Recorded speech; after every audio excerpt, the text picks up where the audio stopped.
न जागोगे तो लुट जाओगे लालो पिछड़ों वंचितों के, हजारों साल का इतिहास तेरा डूब जाएगा। सितारे घेर लेंगे फिर तुझे गर्दिश भरे आकर, लुटेरा फिर तेरे आंगन में आकर लूट जाएगा। इस तरह के हमारे पिछड़ों के साथ सवर्ण जातियों का, ब्राह्मणवादी और सामंती जातियों की सोच है। आपको इस पर विचार करने की जरूरत है, आवश्यकता है। निषाद सामाजिक न्याय की बुनियाद को हिलने नहीं देगा, ब्राह्मणवादियों के षड्यंत्र को आगे बढ़ने नहीं दूंगा, यह मेरा संकल्प है।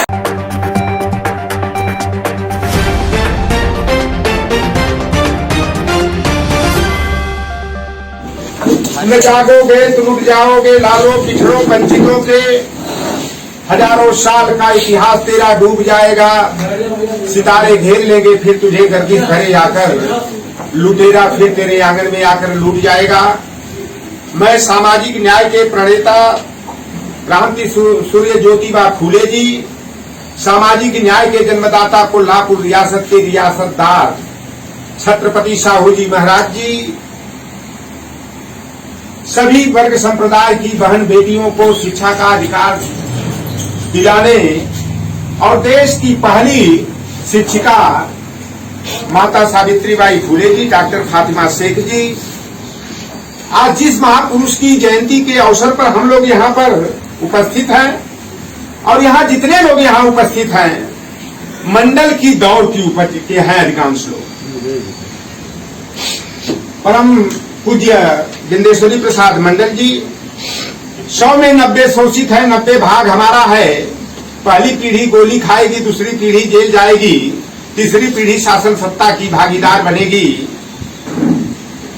बिहार नहीं देश के लिए भारत के लेनिन बाबू जगदेव प्रसाद कुशवाहा जी, देश के सच्चे जननायक नाई बिरादरी में पैदा जननायक कर्पूरी ठाकुर जी, मताधिकार का वयस्क मताधिकार का अधिकार दिलाने के लिए आंदोलन चलाने वाले और उसे कार्य रूप दिलाने वाले रामचरण निषाद जी, राम प्रसाद अहिर जी, राजा राम कहार जी, शिवदयाल चौरसिया जी, और जिन्हें बुंदेलखंड का मालवी कहा जाता था, शिक्षा के क्षेत्र में बहुत बड़ा काम करने वाले और भारतीय संसद में सबसे ज्यादा लंबे समय तक बहस करने वाले स्वामी ब्रह्मानंद लोधी जी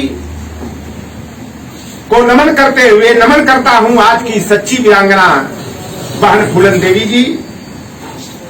हमारे इस बीपी मंडल जी की 102वीं जयंती के अवसर पर जो हमारे समाजवादी पिछड़ा वर्ग प्रकोष्ठ के जिलाध्यक्ष हमारे छोटे भाई मनोज पाल जी हैं, इनके सौजन्य से आयोजन हुआ है। आज के कार्यक्रम की अध्यक्षता कर रहे बड़े भैया, हम लोगों के मार्गदर्शक के रूप में प्रेरणा देने वाले यादव शक्ति पत्रिका के प्रधान संपादक परम आदरणीय भैया राजवीर सिंह यादव जी, भैया एहसान उल हक साहब, आदरणीय पोखरन लाल मौर्या साहब, आदरणीय बड़े भैया आर.डी. रावत साहब, हमारे बड़े ही सुहृद और वास्तव में एक मिशन की आवाज उठाने वाले आज महसूस हो रहा है देश में।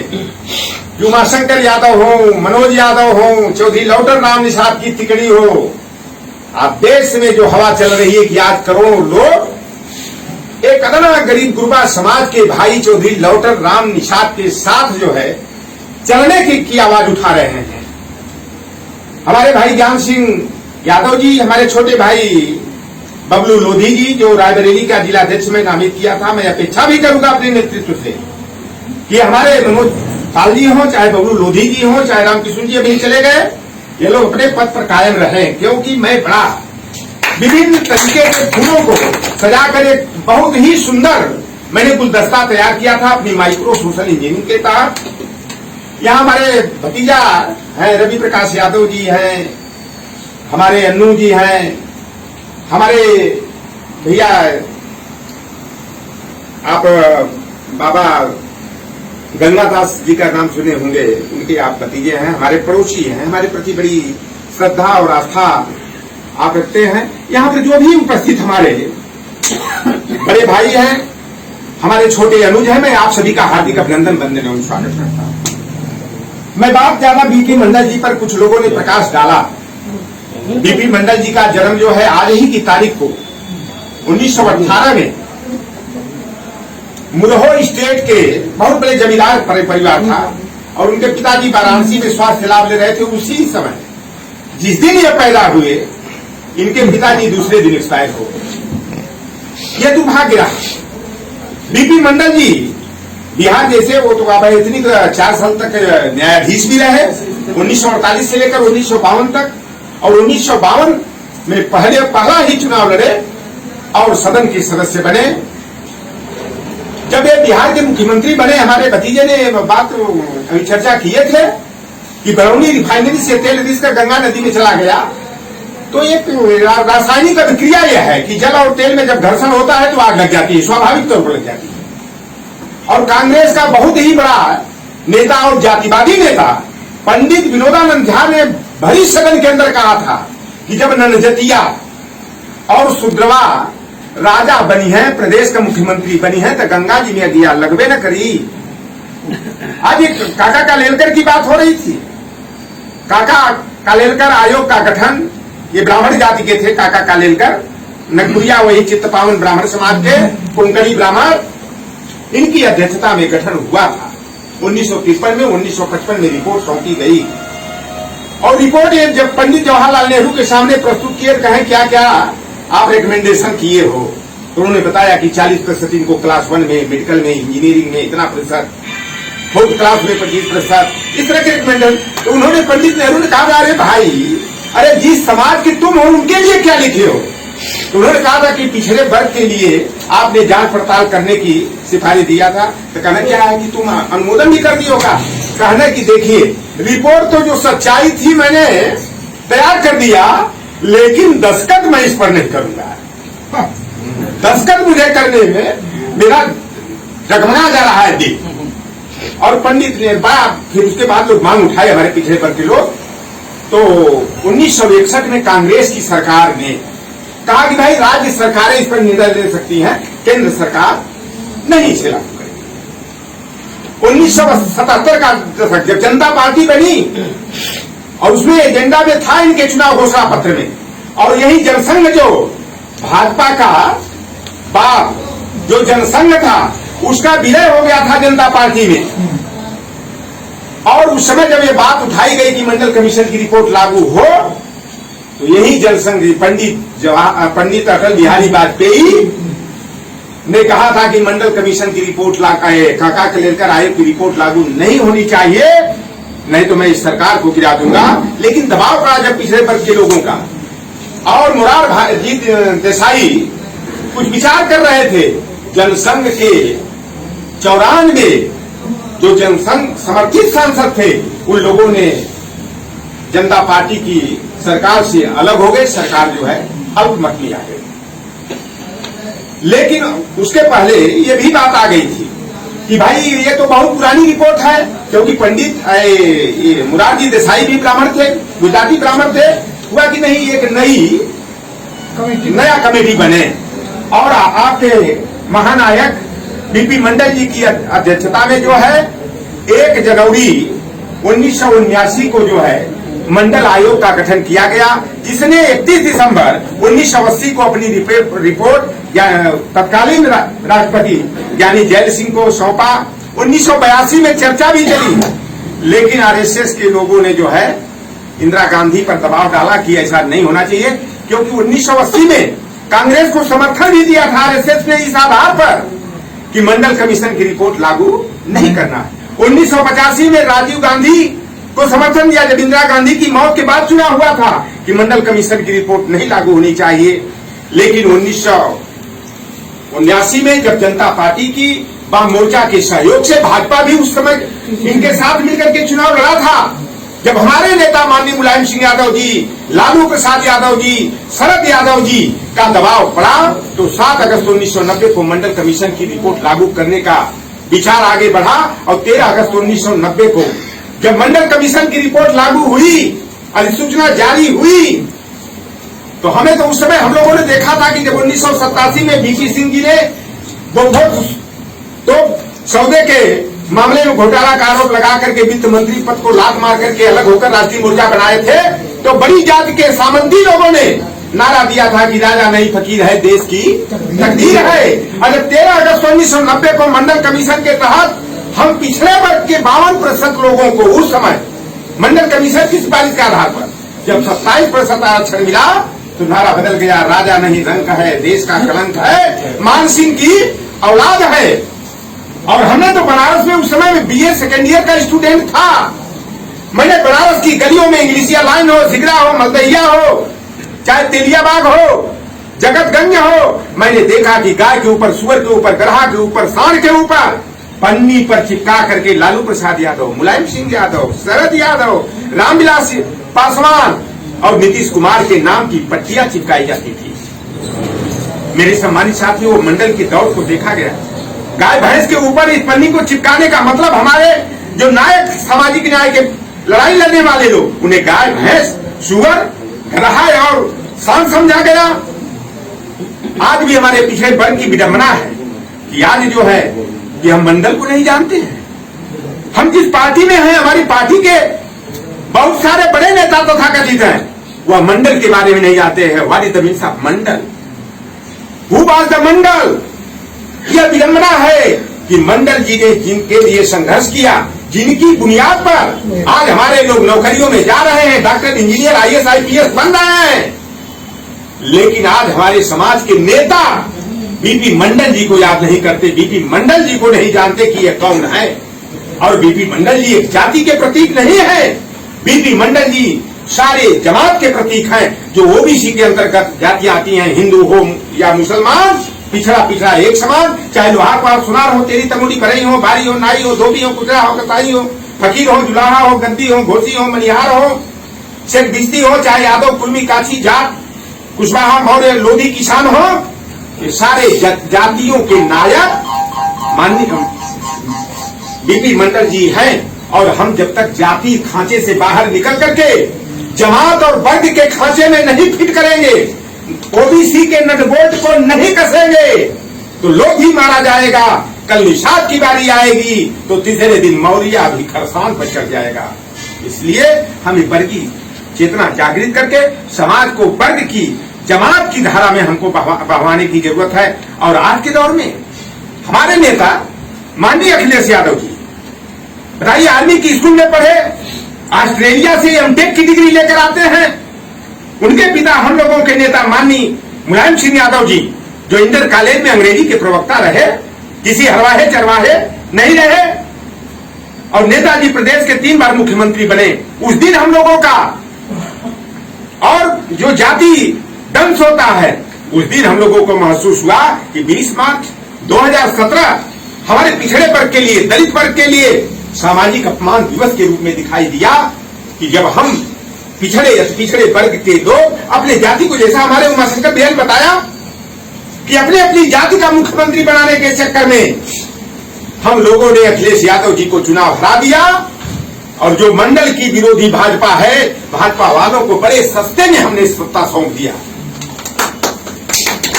कि उस 20 मार्च को योगी आदित्यनाथ ने गंगा जल से धुलवा करके 10 दिनों तक शुद्धिकरण कराने का काम किया। उस दिन हम लोगों को एहसास हुआ कि जब एक मुख्यमंत्री, 3 बार के मुख्यमंत्री के बेटा एमटेक की पढ़ाई पढ़ करके आए हुए मुख्यमंत्री को के 5 कालिदास मार्ग को खाली करने के बाद शुद्धिकरण कराया जाता है, तो मछली मारने वाले, नाव चलाने वाले, खोमचा बेचने वाले, गाय भैंस पालने वाले, सुअर पालने वाले, ताड़ी उतारने वाले, साग भाजी की खेती करने वाले, हमारे हरवाहा, चरवाहा, जलवाहा, करवाहा, अब उमाशंकर भैया ने कहा कि लठवाहा, समाज के लोगों के साथ ऐसा दुर्व्यवहार कैसा होगा, इसका आप मूल्यांकन कर सकते हो।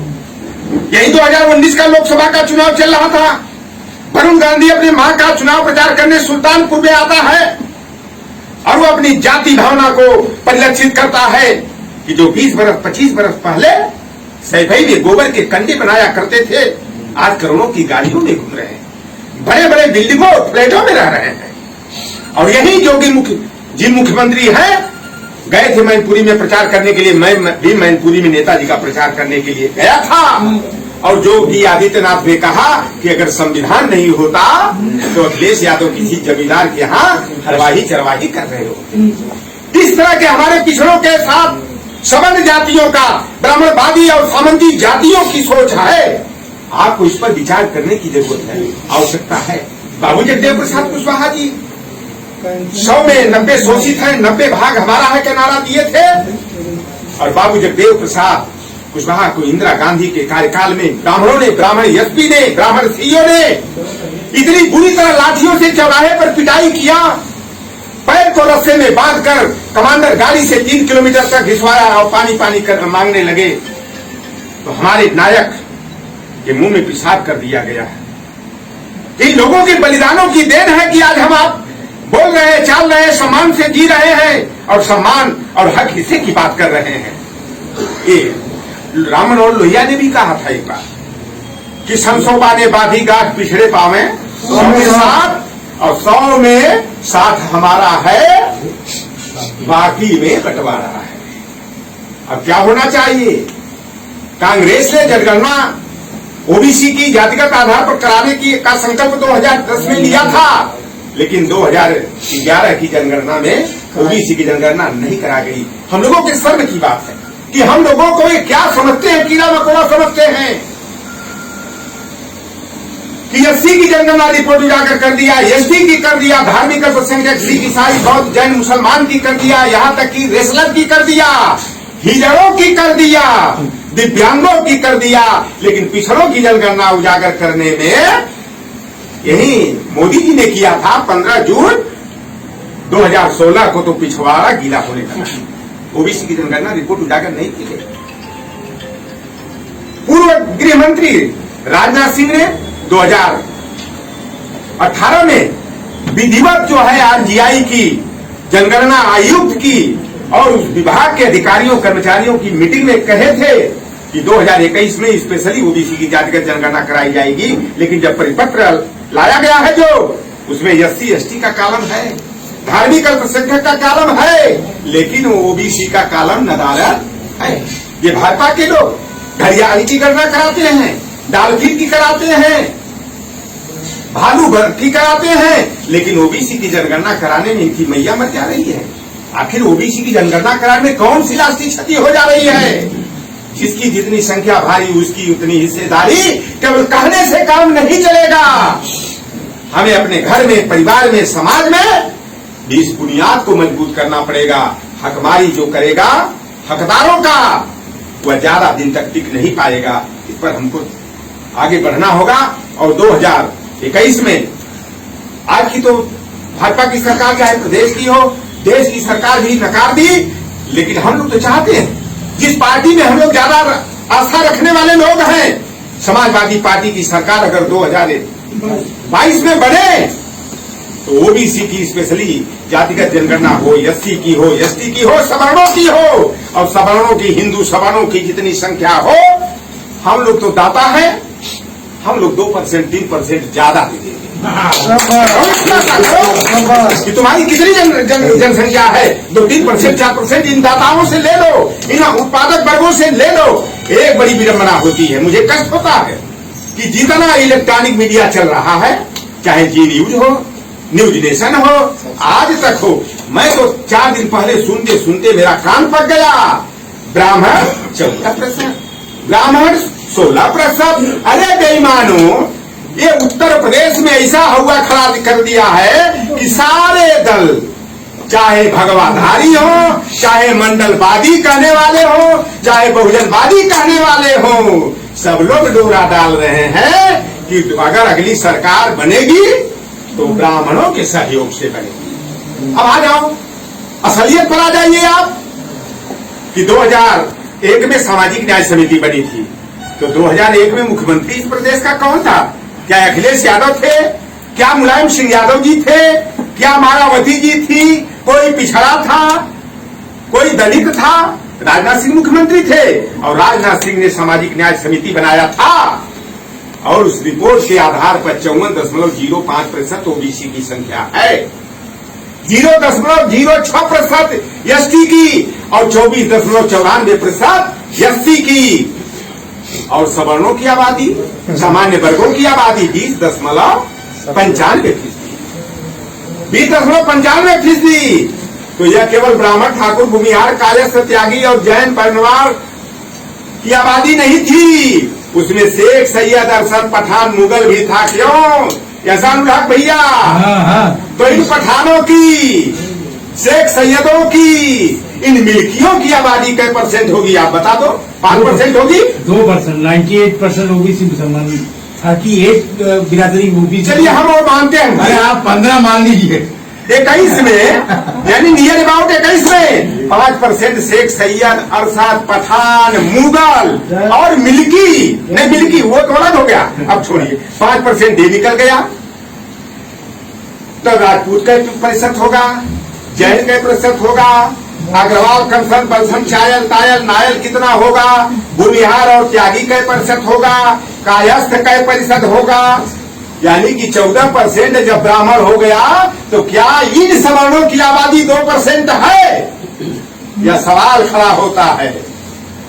लेकिन उनका माउथ मीडिया, उनका इलेक्ट्रॉनिक मीडिया इतना तेज है कि आपकी 20% की संख्या को 2%, अपनी 2%, 3% की संख्या को हवा खड़ा करा के 14%, 15%, 16%। तो है भाजपा वालों, मैं मांग करता हूं ओबीसी एससी की तरफ से कि जब तुम हो 14% कि 20% हो तो करा लो जनगणना ना।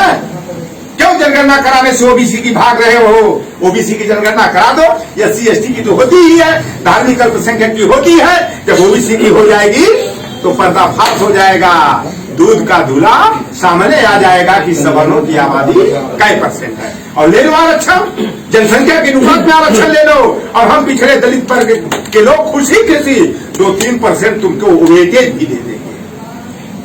10% उनका आरक्षण हो गया, और 10% ईडब्ल्यूएस के रिजर्वेशन के आधार पर आज हमारा हक 50% मारा जा रहा है। लेटरल एंट्री के माध्यम से संघ लोक सेवा आयोग को कुंद किया जा रहा है, प्रश्न चिन्ह खड़ा किया जा रहा है। तो हमारी तो मांग है, न्यायपालिका की बात तमाम लोगों ने किया भाई, भारतीय लोक सेवा आयोग हो, लोक सेवा आयोग, कर्मचारी चयन आयोग, अधीनस्थ कर्मचारी चयन आयोग के माध्यम से क्लास 1 से लेकर क्लास 4 तक के कर्मचारियों, अधिकारियों की नियुक्ति, लोक सेवकों की नियुक्ति जब त्रिस्तरीय कंपटीशन के माध्यम से, प्रतियोगी परीक्षा के माध्यम से होता है, तो बताओ जज जो सुप्रीम कोर्ट का, हाई कोर्ट का बनता है 5 जजों की एक समिति के द्वारा, कोलेजियम सिस्टम के द्वारा, बताओ जज बना देते हो जिसको सर्वोच्च स्थान दिया गया है। एक तरफ कहते क्या है ये बेईमान कि न्यायपालिका में जातिवाद नहीं होता है। अरे न्यायपालिका में जात नहीं होता है तो कोलेजियम सिस्टम खत्म क्यों नहीं करता है? अपने दामाद को, बहनोई को, साले को, बहन को, भतीजी को ही जज बनाओगे। केवल 3-4 जातियां हैं देश की जो उच्च न्यायपालिका में जो है 200 से लेकर के 250 परिवार है, उच्च न्यायपालिका में उनका कब्जा कायम है। और मेरी ये मांग है, आपकी भी ये मांग होनी चाहिए कि जब जूनियर और सीनियर जुडिशरी में ओबीसी को, एससी को, एसटी को और 20% महिलाओं को आरक्षण है तो हायर जुडिशरी में भी आरक्षण व्यवस्था होना चाहिए।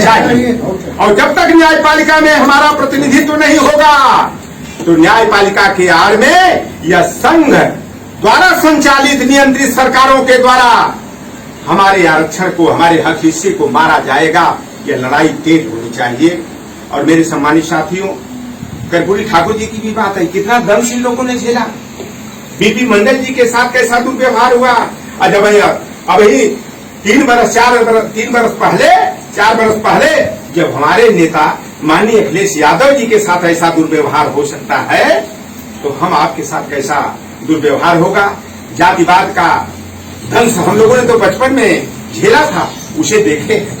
चारपाई पर हमारे पूर्वांचल में लोग नहीं बैठ पाते थे, जमीन पर नहीं बैठ पाते थे। अगर जमीन पर भी बैठे रहते थे, जब कोई सवर, कोई ठाकुर भूमिहार अगर रास्ते से गुजरता था, अगर बैठा रह गया तो जूतों से स्वागत करते थे। हमारे यहाँ सादानंद अंचल यादव बिरादरी के व्यक्ति थे, उन्होंने खटिया डालो और खटिया पलटो आंदोलन उन्होंने चलाया था। इतने आंदोलन करना पड़ा। लेकिन आज हमारी स्थिति क्या है? लोधी को मुख्यमंत्री बनाने का हवा खड़ा कर दिया।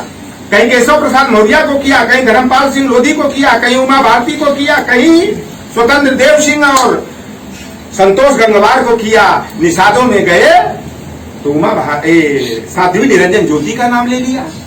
नोनिया भाइयों चौहान भाइयों में गया तो दारा सिंह चौहान को मुख्यमंत्री बनाए गए, गलेरिया धनगर पाल में गए तो प्रोफेसर एसपी सिंह बघेल को मुख्यमंत्री बनाएंगे। ये छल कपट झूठ रेप की राजनीति करते हैं। आज देख रहे हैं क्या हो रहा है। छात्रवृत्ति और शुल्क प्रतिपूर्ति में कितना बड़ा तमाशा हुआ कि सवर्ण समाज का 33% थर्ड डिवीजन पास भी बेटे और बेटियों को शुल्क प्रतिपूर्ति और छात्रवृत्ति पूरी तरह दी गई, लेकिन एससी के बच्चे को 60% से अधिक और ओबीसी के बच्चे को 61.2% से अधिक पर छात्रवृत्ति मिली आधी अधूरी, तो शुल्क प्रतिपूर्ति नहीं हुई। ये खेल हुआ है। ये कहते हैं सबका साथ सबका विकास की बात करते हैं। हमारे यादव समाज के लोग भी भैया ने कहा कहीं उदौली में बहक गए, तो कहीं गोपालपुर पवई में बहक गए, तो कहीं जौनपुर सदर में, तो कहीं बदायूं में बहक गए और कहीं बिसवा सीतापुर में बहक गए। और सबका साथ सबका विकास का नारा देख लो। गिरीश चंद्र यादव को सुपर प्यून मिनिस्टर, तीसरी बार भाजपा के वफादार सिपाही माने जाने वाले जयप्रकाश निषाद रुद्रपुर देवलिया से चुनाव जीते हैं सुपर प्यून मिनिस्टर, जिसकी आबादी निषादों की 12.91%। हमारे मल्लाह केवल बिन धीवर कहार गुड़िया तुलहा बाथम माझी रायकवार माझी जो हमारे कुंबे हैं, तवर है सिंघारिया है, एक साथ जोड़ देते तो 12.91% होता है। यादव समाज की आबादी 10.49% और एक जाति है यहाँ की जो राजा मानी जाती थी पासी 3.87%। सुरेश पासी को सुपर प्यून मिनिस्टर। जाटव और चमार की आबादी 11.89%, तो धर्मेश कुमार जाटव को super peon minister. Super peon minister इसलिए कहता हूं कि किसी सीएमओ का चपरासी होगा, किसी आईएएस का चपरासी होगा, अगर वो चाहेगा चिरौरी मिलता करे साहब का साहबाइन का, तो वो चपरासी और बाबू अपने बेटा और बेटी के बना ले ही। लेकिन हमारा सुपर प्यून मिनिस्टर जो उत्तर प्रदेश सरकार में है, एक सिपाही का को नौकरी देना तो दूर, प्राइमरी के मास्टर को नौकरी तो देना दूर, अगर ट्रांसफर भी बेचारे का हो जाए तो ट्रांसफर भी रुकवाने की ताकत नहीं है। इसलिए मैं इनको सुपर प्यून मिनिस्टर कहता हूं। आप चाहो तो मौत का बेरहम इतिहास बदल सकते हो, पाप में कूड़े का विश्वास बदल सकते हो।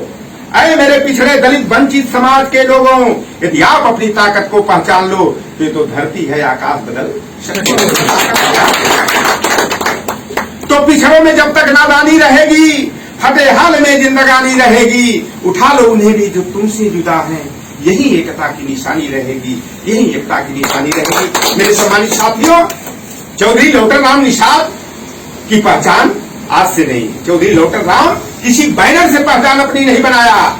लौटर राम निषाद की आज जो पहचान है, चाहे हमारे निषाद कश्यप बिंद लोधी समाज में, चाहे ओबीसी एससी समाज में, तो हमारे काम से है, हमारे चरित्र और चिंतन और संघर्षों से है। समाजवादी पार्टी पिछड़ा वर्ग प्रकोष्ठ का बेशक मैं प्रदेश अध्यक्ष 16 मार्च 2020 को बनाया गया और 5 महीना 10 दिन के बाद हमें हटा दिया गया पद से हटने का मुझे कोई मलाल नहीं है।